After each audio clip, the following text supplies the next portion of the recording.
କ'ଣ ଆପଣମାନେ କେବେ ଭାବିଛନ୍ତି ରାମେଶ୍ୱରର ଶିବଲିଙ୍ଗ ରାମାୟଣ ଏବଂ ରାମଙ୍କ ସହିତ କ'ଣ ପାଇଁ ଯୋଡ଼ି ରହିଛି? ହେଲେ ଏହି ମନ୍ଦିରକୁ କିଏ ତିଆରି କରିଛି? ଏହି ମନ୍ଦିର କେତେ ବର୍ଷ ପୁରୁଣା ହୋଇଥିବ? ଯେତେବେଳେ ରାମ ଲଙ୍କାର ବିଜୟ ପାଇବା ପାଇଁ ରାମେଶ୍ୱରରେ ଶିବଲିଙ୍ଗର ସ୍ଥାପନା କରୁଥିଲେ, ସେତେବେଳେ ତାଙ୍କୁ ଏହି ପ୍ରତିଷ୍ଠା ପାଇଁ ଜଣେ ପୁରୋହିତ ତାଙ୍କୁ ଆବଶ୍ୟକ ପଡ଼ିଥିଲା। ସେ ତାର ଶତ୍ରୁ ରାବଣକୁ ଏହି ପ୍ରତିଷ୍ଠା ପାଇଁ କ'ଣ ପାଇଁ ଡାକିଲେ? ଏହା ସତ୍ୟ ନା ଏହା ଗୋଟିଏ କାହାଣୀ? ଆଉ ତା ସହିତ ଲୁଚି ରହିଛି ରହସ୍ୟମୟ କାହାଣୀ। ରାମେଶ୍ୱରରେ ରାମଚନ୍ଦ୍ର ଗୋଟିଏ ଶିବଲିଙ୍ଗ ହିଁ ସ୍ଥାପନା କରିଥିଲେ, କିନ୍ତୁ ଆଜି ସେହି ମନ୍ଦିରରେ ଦୁଇଟି ଶିବଲିଙ୍ଗ ଦେଖାଯାଏ। ଆଉ ଦ୍ୱିତୀୟ ଶିବଲିଙ୍ଗ କିଏ ଆଣିକି ସେଠି ସ୍ଥାପନା କଲା? ଆଉ ଈଶ୍ୱରର ସବୁଠୁ ବଡ଼ ରହସ୍ୟମୟ ହେଉଛି ସେହି ରାମ ସେତୁ। ଆମେରିକାର ନାସା ଯେତେବେଳେ ଉପରୁ ଥାଇକି ସ୍ୟାଟେଲାଇଟରେ ତାହାର ଫଟୋ ଉଠାଇଲା, ଆଉ ସେଇ ଫଟୋରେ ଯାହା ଘଟଣା ବାହାରିଲା, ଦୁନିଆ ଜାଣିକି ପୁରା ଆଚମ୍ବିତ ହେଇଗଲା।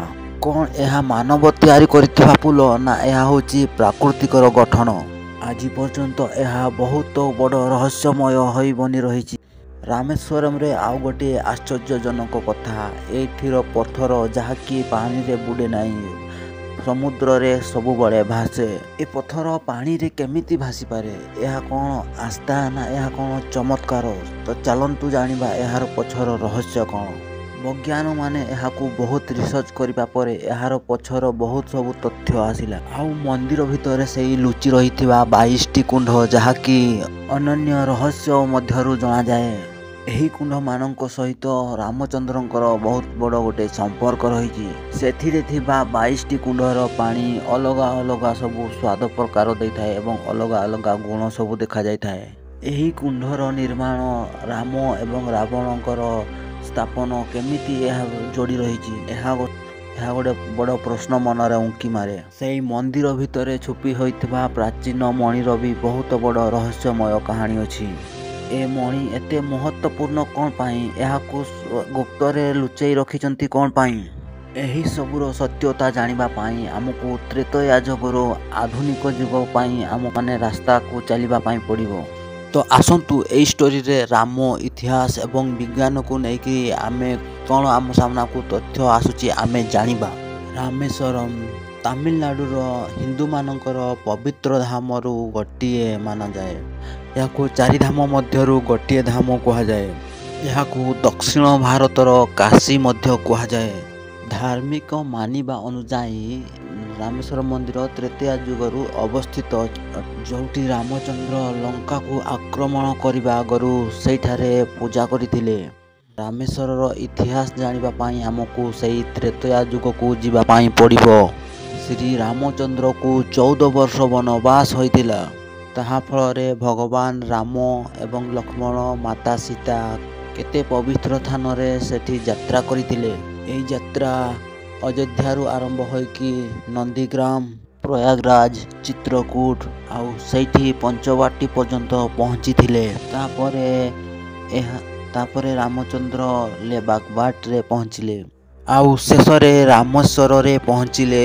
ରାମଚନ୍ଦ୍ର ସାଙ୍ଗମାନେ, ଯଦି ଆମର ଭିଡ଼ିଓ ଆପଣମାନଙ୍କୁ ଭଲ ଲାଗୁଛି ତାହେଲେ କମେଣ୍ଟରେ ଆପଣ ଜୟ ଶ୍ରୀରାମ ଲେଖନ୍ତୁ ଏବଂ ଭିଡ଼ିଓକୁ ଗୋଟିଏ ଲାଇକ୍ କରନ୍ତୁ। ଶ୍ରୀରାମଚନ୍ଦ୍ର ରାମେଶ୍ୱରରେ ପହଞ୍ଚିବା ପରେ ଲଙ୍କାକୁ ଆକ୍ରମଣ କରିବା ଆଗରୁ ସେଠି ଶିବଲିଙ୍ଗରେ ପୂଜା କଲେ। ସନାତନ ଧର୍ମ ଅନୁସାରେ କିଛି ଭଲ କାର୍ଯ୍ୟ କରିବା ପାଇଁ କୌଣସି ଗୋଟିଏ ପୂଜା କରାଯାଏ। ଏହି ପୂଜା ପାଇଁ ଭଗବାନ ରାମ ହନୁମାନଙ୍କୁ ହିମାଳୟ ପଠାଇଲେ ଆଉ ସେଇଠାରୁ ଗୋଟିଏ ଦିବ୍ୟ ଶିବଲିଙ୍ଗ ଆଣିପାରିବେ ଯେମିତି। ହନୁମାନଜୀ ସାଙ୍ଗେ ସାଙ୍ଗେ କୈଳାସ ପର୍ବତ ଆଡ଼କୁ ଚାଲିଗଲେ। ଏହି ଅନୁଷ୍ଠାନକୁ ପୂର୍ଣ୍ଣ କରିବା ପାଇଁ ଜଣେ ଆଚାର୍ଯ୍ୟର ଆବଶ୍ୟକ ହୋଇଥିଲା। ଜାମ୍ବବାନ ଯେତେବେଳେ ତାଙ୍କୁ ରାମଚନ୍ଦ୍ରକୁ କହିଲେ ଏହି ଆଖପାଖରେ ଜଣେ ଯୋଗ୍ୟ ଆଚାର୍ଯ୍ୟ ନାହିଁ, ଶ୍ରୀରାମଚନ୍ଦ୍ର ସେତେବେଳେ ନିର୍ଣ୍ଣୟ ନେଲେ କି ଲଙ୍କାପତି ରାବଣକୁ ହିଁ ଡକାଯାଉ। ରାବଣ ଶିବଲିଙ୍ଗର ପରମ ଭକ୍ତ ଏବଂ ବେଦର ଜ୍ଞାନୀ ଥିଲେ। ଏହି ଅନୁଷ୍ଠାନ ପାଇଁ ଉପଯୁକ୍ତ ଥିଲେ। ଜାମ୍ବୁବାନ ଲଙ୍କାକୁ ଯାଇ ରାବଣକୁ ନିମନ୍ତ୍ରଣ କଲେ ଆଉ ରାବଣ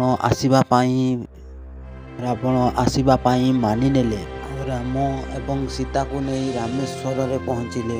କଳସ ସ୍ଥାପନା ପରେ ନବଗ୍ରହ ପୂଜା କରାଗଲା। ଆଉ ରାବଣ ରାବଣ ପଚାରିଲେ ଶିବଲିଙ୍ଗ କାହିଁ? ଆଉ ରାମଚନ୍ଦ୍ର ଉତ୍ତର ଦେଲେ ଶିବଲିଙ୍ଗ ନେଇକିରି ହନୁମାନ ଆସୁ ହିଁ ଥିବେ। ହେଲେ ମୁହୂର୍ତ୍ତ ବିତି ଯାଉଥିଲା। ତାପରେ ରାବଣ କହିଲେ ଡେରି କରିବା ଉଚିତ ନୁହେଁ। ସୀତାଜୀକୁ କୁହ ସେମାନେ ବାଲିରେ ହିଁ ଗୋଟିଏ ଶିବଲିଙ୍ଗ ତିଆରି କରିଦେବେ।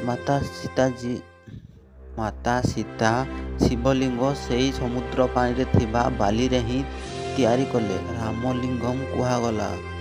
ରାବଣ ଠିକ୍ ସମୟ ଅନୁଯାୟୀ ପୂଜାକୁ ସମ୍ପୂର୍ଣ୍ଣ କଲେ। ରାବଣ ରାମଚନ୍ଦ୍ରକୁ ଦକ୍ଷିଣା ମାଗିଲେ ଏବଂ କହିଲେ ହେ ପ୍ରଭୁ ରାମଚନ୍ଦ୍ର, ମୋର ମୃତ୍ୟୁ ବେଳେ ଆପଣ ମୋ ସାମ୍ନାରେ ଯେମିତି ଛିଡ଼ା ହୋଇଥିବେ, ଏହା ମୋର ସବୁଠୁ ବଡ଼ ଦକ୍ଷିଣା ହେବ। ଯେତେବେଳେ ହନୁମାନ କୈଳାସ ପର୍ବତରୁ ଶିବଲିଙ୍ଗକୁ ନେଇକି ଆସିଲେ, ସେ ଦେଖିଲେ ସେଠି ପୂଜା ସମାପ୍ତ ହୋଇସାରିଛି। ହନୁମାନଜୀ ଏହା ଦେଖିକି ପୁରା ନିରାଶ ହୋଇଗଲେ। ଭଗବାନ ରାମଚନ୍ଦ୍ର ହନୁମାନଜୀକୁ କହିଲେ ପ୍ରଥମେ ବିଶ୍ୱଲିଙ୍ଗମ ତାପରେ ରାମଲିଙ୍ଗକୁ ଭକ୍ତମାନେ ପୂଜା କରିବେ। ଏହି ପରମ୍ପରା ଆଜି ବି ଚାଲୁଅଛି। ଏହିପରି ରାମେଶ୍ୱରର ଜ୍ୟୋତିର୍ଲିଙ୍ଗ ପୂଜାରେ ପୁରୋହିତ ଭାବରେ ରାବଣ କାର୍ଯ୍ୟ ସମ୍ପନ୍ନ କରିଥିଲେ। ଭଗବାନ ରାମଙ୍କର ପୂଜା ସମ୍ପୂର୍ଣ୍ଣ ହେବା ପରେ ଭଗବାନ ଶିବଙ୍କର ପୂଜା ସମ୍ପୂର୍ଣ୍ଣ ହେବା ପରେ ଲଙ୍କାପତି ରାବଣଠୁ ସୀତାମାତାକୁ ତାଙ୍କ କବଳରୁ ଛଡ଼େଇବା ପାଇଁ ଲଙ୍କାକୁ ଯିବାର ଥିଲା। କିନ୍ତୁ ସେଠି ଗୋଟିଏ ବଡ଼ ସମସ୍ୟା ଥିଲା। ଲଙ୍କାକୁ ଯିବା ପାଇଁ ସେ ବିଶାଳ ସମୁଦ୍ରକୁ ପାର କରିବା ପାଇଁ ପଡ଼ିବ। ହେଲେ ରାମଙ୍କର ଯେଉଁ ବିଶାଳ ବାନର ସେନା ଥିଲେ, ତାଙ୍କୁ ସେ ସମୁଦ୍ର ପାରକୁ ନେବା ପାଇଁ ଅସମ୍ଭବ ଥିଲା। ଆଉ ଭଗବାନ ରାମଚନ୍ଦ୍ର 3 ଦିନ ସମୁଦ୍ର ଦେବତାକୁ ପୂଜା କଲେ। ସେହି ସମୁଦ୍ର ପାର ହେବା ପାଇଁ ରାସ୍ତା ଦେଖାନ୍ତୁ। କିନ୍ତୁ ସମୁଦ୍ରରେ କିଛି ପରିବର୍ତ୍ତନ ଦେଖାଦେଲା ନାହିଁ। ସେମିତି ସମୁଦ୍ରର ଢେଉ ଜୋରରେ ପୁରା ମାରୁଥାଏ। ତାପରେ ରାମଚନ୍ଦ୍ର ରାଗିଗଲେ ଏବଂ ତାଙ୍କର ଧନୁତୀରକୁ ଉଠାଇଲେ। ଆଉ ଧନୁତୀରକୁ ଧରି ସେ ତାର ଅଗ୍ନି ବାଣକୁ ବାହାର କଲେ ଏବଂ ସମୁଦ୍ର ଶୁଖାଇବା ପାଇଁ ସେ ନିର୍ଣ୍ଣୟ ନେଲେ। ସମୁଦ୍ର ଦେବତା ଭୟ ହୋଇକରି ତାଙ୍କ ସାମ୍ନାରେ ପ୍ରକଟ ହେଲେ। ଆଉ ରାମଚନ୍ଦ୍ରକୁ କ୍ଷମା ମାଗି କହିଲେ ହେ ଭଗବାନ, ମୁଁ ଏଠି ଅଟଳ ଏବଂ ଅମର ଅଛି। ଏ ସମୁଦ୍ରକୁ ଶୁଖାଯାଇ ପାରିବ ନାହିଁ।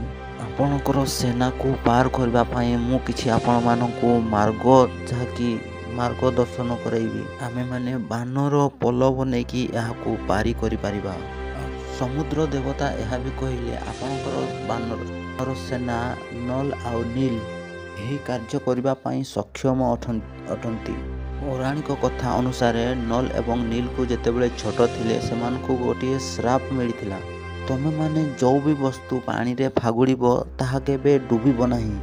ଏହି ଅଦ୍ଭୁତ ଶକ୍ତି ଯାହାକି ରାମଙ୍କର ପୋଲ ନିର୍ମାଣ କରିବା ପାଇଁ କାର୍ଯ୍ୟ ସଫଳ କରିବ।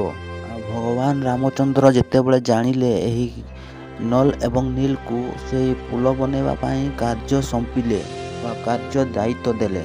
ଆଉ ବାନରମାନଙ୍କର କଠିନ ପରିଶ୍ରମରେ ଏହି ପୋଲ 5 ଦିନରେ ଯାହାକି ରେଡ଼ି ହୋଇଗଲା। ଏହି ପୋଲ ରାମେଶ୍ୱର ଠାରୁ ଲଙ୍କା ପର୍ଯ୍ୟନ୍ତ 48 କିଲୋମିଟର ଥିଲା। ଦିବ୍ୟ କଥା, ରାମାୟଣର ଦିବ୍ୟ କଥାରେ ଏହା ବର୍ଣ୍ଣିତ ଅଛି। ଆଉ ରାମ ସେତୁର ମହିମାକୁ ଏହା ପ୍ରମାଣ କରେ। ଆମ ସମସ୍ତଙ୍କ ମନରେ ଗୋଟିଏ ପ୍ରଶ୍ନ ଉଠେ, ଏହି ପୋଲକୁ କୌଣସି ମନୁଷ୍ୟମାନେ କରିଥିଲେ ନା ଏହା ଏକ ପ୍ରାକୃତିକ? ଏହି ପୋଲକୁ ମନୁଷ୍ୟମାନେ ନିର୍ମାଣ କରିଥିଲେ ନା ଏହି ପୋଲକୁ ପ୍ରାକୃତିକ ନିର୍ମାଣରେ ତିଆରି ହୋଇଛି? କ'ଣ ସତରେ ଭଗବାନ ଶ୍ରୀରାମଙ୍କର ବାନର ସେନାମାନେ ଏହି ପୋଲକୁ ବନେଇଥିଲେ ନା ଏହା ଏକ ପ୍ରାକୃତିକ ରଚନା ଅଟେ? ଆଜି ଆମେ ବିଜ୍ଞାନ ଏବଂ ଇତିହାସଙ୍କ ଦ୍ୱାରା କରିଥିବା ରିସର୍ଚ୍ଚ ଦ୍ୱାରା ଆମେ କିଛିଟା ନଜର ପକାଇବା। ରାମ ସେତୁ ତାମିଲନାଡୁର ପମ୍ବନ ଦ୍ୱୀପ, ଶ୍ରୀଲଙ୍କାର ମନ୍ନାର ଦ୍ୱୀପ ମଝିରେ ବନା ଏହି ପୋଲ। ଚୁନା ପଥର ଏହି ପୋଲ ଯାହାର ଲମ୍ବା 48 କିଲୋମିଟର। ଶ୍ରୀରାମଚନ୍ଦ୍ର ନଲର ସାହାଯ୍ୟରେ ସମୁଦ୍ର ଉପରେ ବାନର ସେନାମାନଙ୍କୁ ପୋଲ ବନେଇବା ପାଇଁ ଆଦେଶ ଦେଇଥିଲେ। ନଲ ଏବଂ ନୀଲର ସାହାଯ୍ୟ ଆଉ ବାନର ସେନାମାନେ ମିଶିକି ଏହି ଅଦ୍ଭୁତ 48 କିଲୋମିଟର ପୋଲକୁ କେବଳ 5 ଦିନରେ ଯାହାକି ନିର୍ମାଣ କରିଦେଇଥିଲେ, ଯାହା ଲଙ୍କାର ସୁବେଦ ପର୍ବତ ପର୍ଯ୍ୟନ୍ତ ଏହା ଲମ୍ବି ଯାଇଛି। ସେହି ପୋଲ ସାହାଯ୍ୟରେ ଶ୍ରୀରାମଚନ୍ଦ୍ର ଏବଂ ତାଙ୍କ ବାନର ସାହାଯ୍ୟରେ ପାର ହୋଇକରି ଲଙ୍କାର ରାବଣ ଲଙ୍କାପତିକୁ ଯାହାକି ବଧ କରିଥିଲେ ଆଉ ବିଜୟ ପାଇଥିଲେ। ରାମ ସେତୁ ଯାହାକୁ ଏଡେନ୍ ବ୍ରିଜ ବି କୁହାଯାଏ, ଇତିହାସ ଆଉ ମାନ୍ୟତାକୁ ଯୋଡ଼ି ହୋଇଥିବା ଏହି ପୋଲ ଏକ ମହତ୍ତ୍ୱପୂର୍ଣ୍ଣ ପୋଲ ମନାଯାଏ। 2002ରେ ଯେତେବେଳେ ନାସା ସାଟେଲାଇଟ୍ ଦ୍ୱାରା ଉପରୁ ଫଟୋ ଉଠାଇଲା, ସେହି ଫଟୋରେ ରାମ ସେତୁର ଆକୃତି ପୁରା ଡିଟେଲରେ ଦେଖାଗଲା। ଏହି ଫଟୋ ପୁରା ପୃଥିବୀ ବିଶ୍ୱରେ ରହସ୍ୟମୟ ଆଚମ୍ବିତ କରିଦେଲା। ଆଉ ଭାରତ ବର୍ଷରେ ରାମ ସେତୁର ରାମାୟଣର ଏହା ରାମ ସେତୁ ଭାବରେ ଏହାକୁ ସମସ୍ତେ ଭାବିନେଲେ। କିନ୍ତୁ କିଛି ବର୍ଷ ପରେ ନାସା ଏହାକୁ ତାଙ୍କର ଯେଉଁ କହିଥିବା କଥାକୁ ଓଲଟାଇ ବୈଜ୍ଞାନିକ କହିବା ଅନୁସାରେ ଏଇ ଯେଉଁ ରାମ ସେତୁରେ ଯେଉଁ ପଥର ବ୍ୟବହାର କରାଯାଇଥିଲା ତାକୁ ବହୁତ ଦୂରାନ୍ତରରୁ ଏହାକୁ ଅଣାଯାଇଥିଲା। କିନ୍ତୁ ଏଇଠି ବଡ଼ ପ୍ରଶ୍ନ ଉଠେ ଯେ ସେହି ପଥର ସେଠିକୁ କେମିତି ଆସିଲା। ବୈଜ୍ଞାନିକ କହିବା ଅନୁଯାୟୀ ସେହି ପଥରର ବୟସ 7000 ବର୍ଷ ପୁରୁଣା ଅଟେ। ଯେଉଁ ବାଲି ଉପରେ ତାଙ୍କୁ ସେ ପଥର ରଖାଯାଇଛି ସେ 4000 ବର୍ଷ ପୁରୁଣା ଅଟେ। ସାଟେଲାଇଟ୍ରେ ଯେଉଁ ଦେଖାଯାଉଥିବା ଡିଟେଲରେ ସେହି ଫଟୋ ଏହା ମନୁଷ୍ୟକୃତ ନୁହେଁ, ଏହା ପ୍ରାକୃତିକ କୃତ ହୋଇପାରେ। ଏହି ନଦୀ ରାମାୟଣର ପୌରାଣିକ କଥାକୁ ଆହୁରି ଶକ୍ତ କରେ। ରାମ ସେତୁରେ ବିବାଦ ସେତେବେଳେ ଆରମ୍ଭ ହେଲା ଯେତେବେଳେ ତାମିଲନାଡୁ ଏବଂ ରାମେଶ୍ୱର ସେତୁ ସୂତ୍ର କେନାଲ ଖୋଳିବା ପାଇଁ ଆରମ୍ଭ କରାଗଲା। 2005ରେ ମନମୋହନ ଦ୍ୱାରା ୟୁପି ସରକାର ଏହି କାର୍ଯ୍ୟକୁ ନିର୍ଣ୍ଣୟ କଲେ। ଯୋଜନା ଅନୁଯାୟୀ ରାମ ସେତୁର କିଛି ବାଲି ଅଂଶକୁ ସେଠୁ ବାହାର କରିକିରି କାର୍ଯ୍ୟ ଆରମ୍ଭ ହେଲା। ତାହା ଫଳରେ ସମୁଦ୍ରର ଜାହାଜ ଅତି ସହଜରେ ସେଠି ଯିବା ଆସିବା କରିପାରିବ। କିନ୍ତୁ ଏହି ନିର୍ଣ୍ଣୟ କରିଥିବା କଥାକୁ ସମଗ୍ର ଭାରତରେ ବିରୋଧ କରାଗଲା। ତାଙ୍କ କହିବା ଅନୁସାରେ ଏହା ଗୋଟିଏ କେବଳ ସାଧାରଣ ପୋଲ ନୁହେଁ, ଏହା ହେଉଛି ଆମ ଆମର ଭାରତୀୟମାନଙ୍କର ଏହା ହେଉଛି ଆସ୍ଥା ଏବଂ ଆମର ଗୋଟିଏ ସାଂସ୍କୃତିକ। ଏଇଠି ପ୍ରଶ୍ନ ଉଠେ କି ରାମଚନ୍ଦ୍ରଙ୍କର ବାନର ସେନା ସେହି ବିଶାଳ ପୋଲକୁ କେମିତି ତିଆରି କଲେ, ସେହି ପଥରକୁ କେଉଁଠୁ ଆଣିଲେ? ରହସ୍ୟମୟ କଥା ଆଜି ବି ସମସ୍ତଙ୍କର ମନରେ ପ୍ରଶ୍ନ ଉଙ୍କି ମାରେ। ସେ ରାମ ସେତୁରେ ଭାସୁଥିବା ପଥରମାନଙ୍କ ବିଷୟରେ ଆପଣଙ୍କର ରାୟ କ'ଣ? କମେଣ୍ଟ ମାଧ୍ୟମରେ ନିହାତି ଜଣାନ୍ତୁ।